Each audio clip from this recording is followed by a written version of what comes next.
Hey, what's up guys, and welcome back to another video. So today, we're actually going to be checking out some 4chan stories I've found. Now these ones are a bit darker than the usual Reddit ones, so just a quick disclaimer there. But yeah, I'll try to keep it as light as possible for you guys. I really appreciate you stopping by, and if you do enjoy, make sure to leave a like and subscribe. It really helps out a lot. But other than that, let's get right into the first story. I've been to my friend's house many times. His home was fairly new, with a really nice design. Nothing strange about it, except for one thing. If you kept driving down the road next to his house, you'd eventually come across a graveyard near the mountain. Rows of old Buddhist statues lined the place. During the day, it felt completely normal. But at night, whenever we went out to play with fireworks, I'd always find myself glancing back toward that graveyard. Every single time, I'd get this uneasy feeling, like someone was watching us from far away. One night, my two friends and I decided to play some video games after dinner. One of them was setting up the console, while the other, my friend who lived there, was in the restroom. I was feeling kind of lazy, so instead of helping, I grabbed a disposable camera. There were only a few shots left in the roll, so I figured, why not use them up tonight? I pointed the camera at my friend's back as he was setting things up, and clicked the shutter. The flash went off, lighting up the room for a split second. The TV was completely turned off at that time. My friend turned around, a little annoyed, but then just laughed it off. When our other friend came back, we all started playing and everything felt completely normal. A few days later, I took the camera to get the film developed. When I got the photos back and started looking through them, one picture stopped me cold. It was that photo of my friend's back while he was setting up the console. Only, in the reflection of the TV screen, there was a glowing green face of a man. But the TV had been off.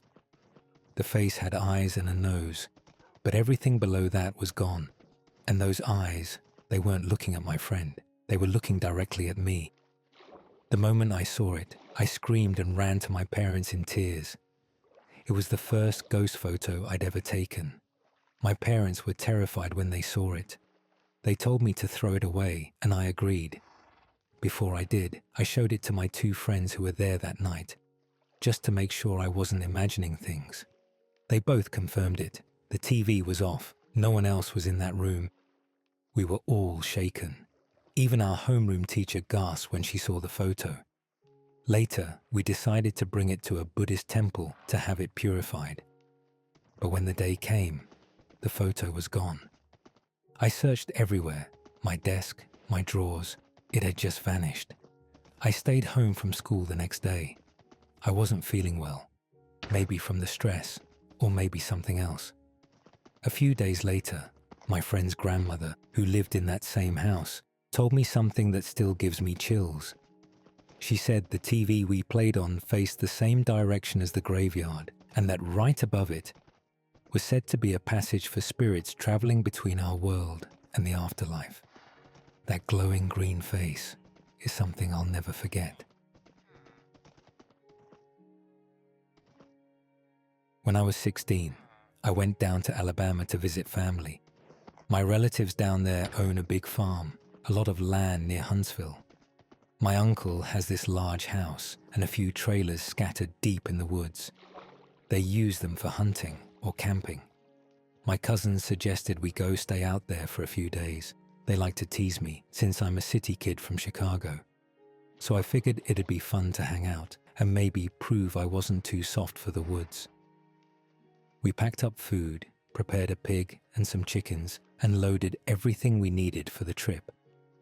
But when we finally got to the campsite, something felt off right away. The air had this weird electric smell, kind of like right before a thunderstorm. That sharp, heavy ozone scent, it almost made my skin tingle. Still, we didn't think much of it. We unpacked and went down to a little creek to swim for a few hours. While we were there, this older man and a younger kid came walking out of the trees. The man had a shotgun resting in the crook of his arm.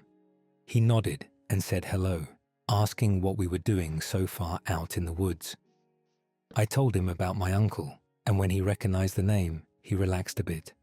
He said, "All right, just be careful out here. There's been talk about a big animal in these woods lately." The younger guy, who was about my age, asked if he could hang out with us for a while. The man said sure, and headed back into the trees. That evening, we built a fire and cooked dinner. We were laughing, talking, just enjoying the night. But that strange feeling in the air never really went away. Around midnight, everything got quiet. No crickets, no frogs, not even wind through the trees. Just silence. Then we heard it. A deep humming sound, low, steady, like something vibrating far away. At first, we thought it was maybe a generator, but then it started moving, circling around us. It was coming from every direction. We froze. Even the dog, lying near the fire, stood up with its ears back, growling low. The sound stopped. Then came a loud crack, like a tree branch snapping in half. My cousin grabbed his flashlight and shined it toward the trees. For just a split second, I saw something move between them, tall, thin, and fast. Way too fast for a person. The dog started barking wildly and then took off into the darkness. We could hear it barking for a few seconds, and then nothing. Total silence again. We were all tense now. My cousin looked pale and whispered, "We should go." No one argued. We threw what we could into the truck and got ready to leave. But the kid, the one who had come with that man earlier, he was just standing there, staring into the woods, like he could see something the rest of us couldn't. We yelled for him to hurry, and he finally turned. His face looked blank, almost scared. He said quietly, "It's not an animal." Then he ran to the truck. We jumped in and sped off down that dirt road without looking back. We didn't return until the next morning. The fire was out, the campsite was a mess, and the dog was gone. We searched for hours, but never found a trace. A few days later, my uncle called the sheriff to report the missing dog. They said other people in the area had been hearing strange noises and seeing odd lights in the woods around that same time, but no one ever figured out what it was. To this day, I still think about that night. The air, the silence, that feeling of being watched. And no matter what anyone says, I know for sure it wasn't just the wind. Yeah, this one's very creepy. Stuff like this is the reason I don't really like camping. You're just out there in the woods, no one around. And if something goes wrong, yeah, good luck getting help. I don't know. Maybe I'm just paranoid. What do you guys think? I used to be part of a tennis club back in middle school. Every summer, we'd go on this mountain retreat-style training camp. It was meant to build teamwork and sportsmanship between club members. I went for 3 years in a row because it always felt like a little adventure, almost like a study abroad trip with friends. This story happened during my second year when I was in 8th grade. That year, the teachers decided to give us a day off from training. We could do whatever we wanted as long as we followed the camp rules and made it back by curfew. On that free day, most of the club members went into the nearby town to buy souvenirs or just hang out. Later that night, we all sat together and shared what we did during the day. Some of the older students said they went swimming at the river. The younger ones said they went to a small theme park nearby. Pretty normal stuff for middle schoolers. But then, one of my friends said something that completely caught us off guard. He said, not sure why, but for some reason, I ended up at a cemetery. A weird silence filled the room. Why would he go there? Even he didn't seem to know, and the way he said it, it didn't sound like a joke. He was staring off into space with this blank expression. One of the seniors looked at me and asked, "Hey, was he always like this?" All I could do was shrug. I had no idea what was going on either. That night, things got even stranger. After everyone fell asleep, even the teachers who'd been checking rooms, I was still awake, thinking about what my friend said. Then, out of nowhere, he sat up in bed, stood up, and walked out of the room. At first, I didn't think much of it. Maybe he was just going to the bathroom. But after 15 minutes passed and he still hadn't come back, I started to get worried. So I got up and went looking for him. It felt like I searched for hours, checking all around the camp. Eventually, I found him on the rooftop balcony of one of the cabins. He was standing at the edge, leaning halfway over the railing, arms stretched out like he was trying to reach for something. It almost looked like someone or something was pulling him forward. My heart was pounding. I was terrified he might fall. I finally managed to call out his name. He stopped and turned toward me, completely calm. "Oh, it's you. What's up?" he said, like nothing was wrong. I asked him what he was doing, but he couldn't answer. He said he didn't remember getting up or even walking to the balcony. It was like everything before I called his name had just vanished. We both decided he must have been sleepwalking. It was the only explanation that made sense. After that night, he didn't act strange again, and we finished the camp without any more incidents. When I got home, I told my dad what happened, but the moment I mentioned the location, he froze. "Wait," he said. "That camp was near a cemetery, right? I know that place. It's supposed to be one of the most haunted spots in Japan. I can't believe they even let you camp there." He told me the cemetery was built on what used to be a small forest, a place infamous for suicides. People had reported seeing strange lights and ghostly figures there for years. It wasn't something everyone knew about, but anyone interested in the paranormal knew that area had a bad reputation. Thinking about it later, everything made a chilling kind of sense. My friend had gone there for no reason he could explain, then acted like someone or something had control of him afterward. To this day, I wonder if maybe he brought something back from that place, something that tried to take him that night. Even now, years later, I can still feel that same uneasy feeling whenever I think about it, like something from that cemetery is still out there, waiting. I can't imagine experiencing something like this. This must have been terrifying for OP to witness. I mean, seeing your friend act like that in the middle of the night. If that were me, honestly, I don't think I would have gotten up and followed him. But that's just me. But, yeah, that was terrifying.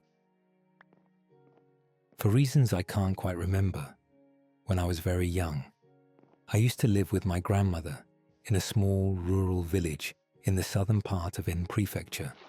The place was quiet, surrounded by endless rice fields and farms that stretched as far as you could see.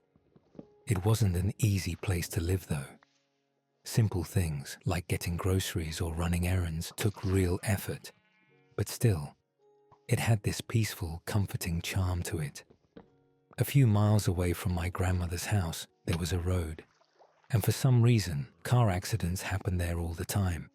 It always struck me as strange. The road was wide, smooth, and well maintained. There was no real reason for so many crashes, but almost every one of them happened at night. Some of the drivers who survived told the same story. They saw 5 children standing across the road, holding hands, blocking the way. In a panic, they'd swerve to avoid hitting them and crash. My grandmother once told me a story about that road. I still remember the way her voice sounded that night. She said, "I heard this from my grandmother, your great-great-great-grandmother. When she was young, there was a terrible incident on that same road. A group of children were murdered there. Some of their bodies were found, others never were. My grandmother believed the souls of those children still wander that road, searching for the one who did it." I remember shivering as she spoke. while my mother interrupted quickly. "Mother, that's enough. You're scaring him." But my grandmother just kept going. "Listen carefully," she said. "When you grow up and start driving, if you ever come across that road at night and you see those children standing there, don't you ever stop the car, no matter what. Just keep driving." That story stayed with me for years. Even though I loved living there, I couldn't help but feel uneasy every time I thought about that road. Eventually, my parents and I moved to Osaka, and little by little, my memories of the countryside began to fade. I got used to city life. I grew up, got married, and had 2 children of my own. When they got older, they started showing a real love for the outdoors. So every summer, we'd take a trip back to my old village to visit my grandmother. Even in her old age, she was still lively, smiling, and full of energy, always excited to see her great-grandchildren. One summer night, we were driving through the village after a long trip from Osaka. It was late. The air outside felt heavy and quiet.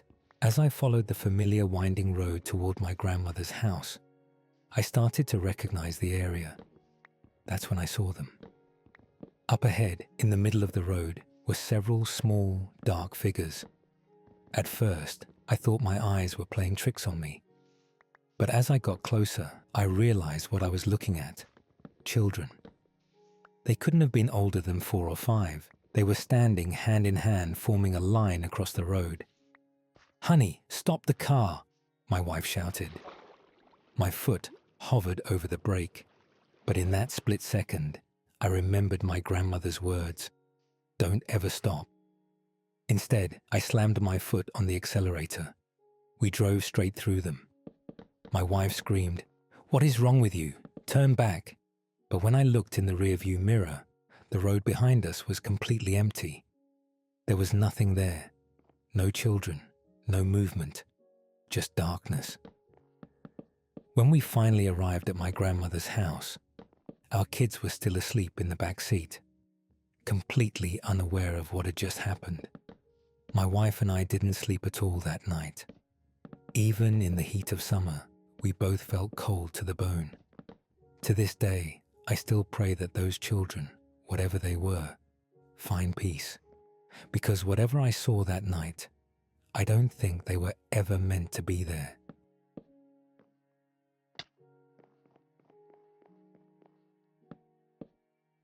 The worst deaths, in my opinion, are the accidental ones.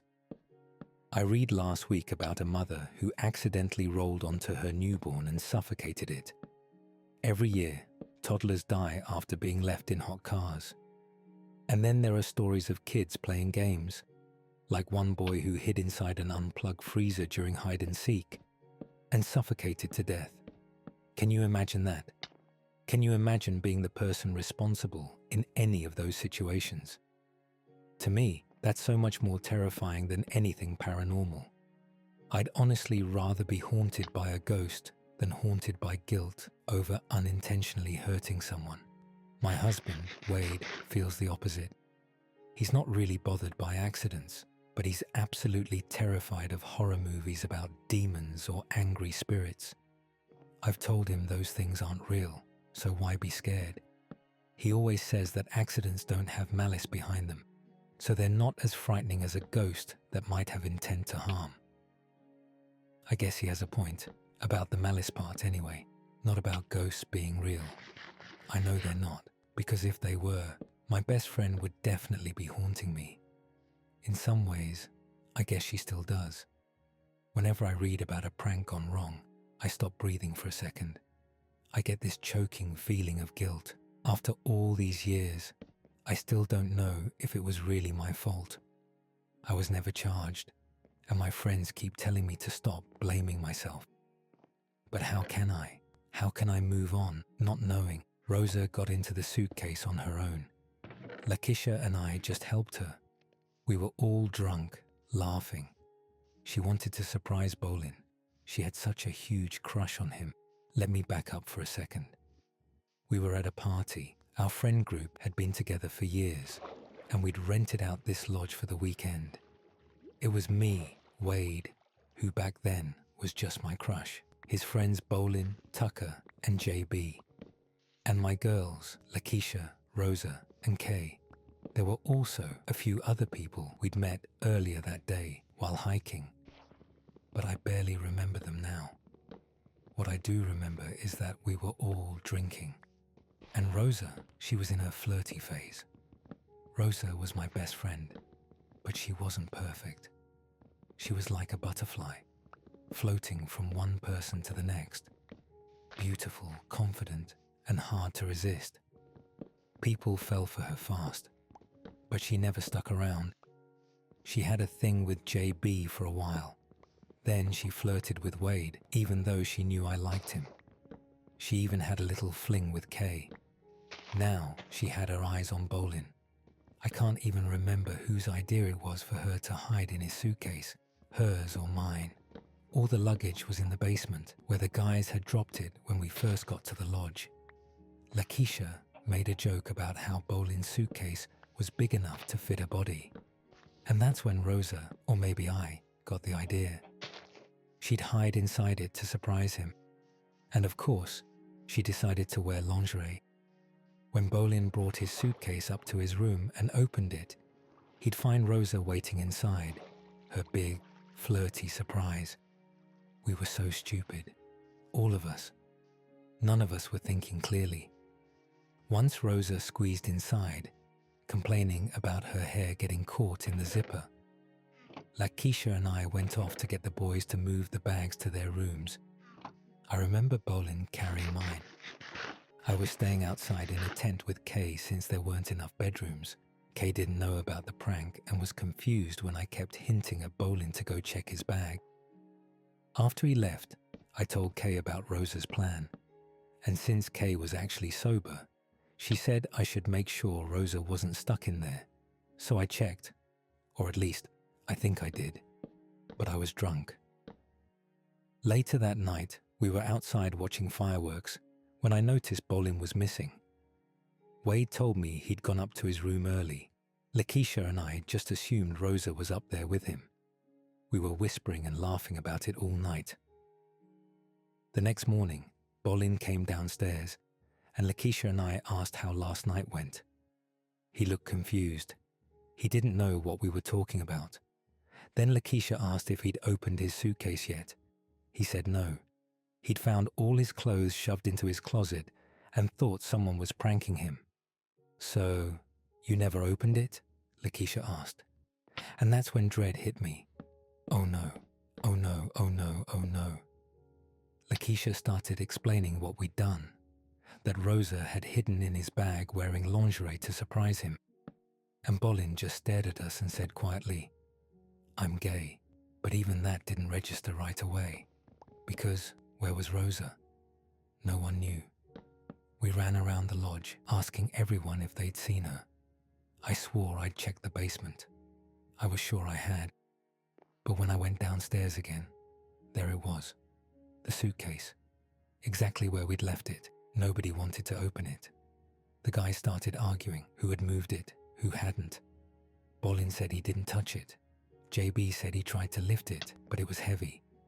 Everyone thought someone else had taken it upstairs. Lakeisha finally reached for the zipper. I couldn't stay. I went outside. Wade followed me, saying stuff like, "I can't handle this. I can't see something like that." And when we heard the gasps from inside, the whispers of, "Oh no, oh no," Wade grabbed my hand. I just buried my face in my hands and cried. She'd suffocated, of course. The police asked how we hadn't heard her calling for help, but Kay told them about the fireworks. They ruled it a tragic accident. Everyone said it wasn't really anyone's fault, that Rosa made her own choices, that we were all a little responsible, but not fully to blame. But it was my hand that closed the zipper. I still think about that every night. I imagine her inside gasping for air, trying to scream, and no one hearing her, and I can't breathe.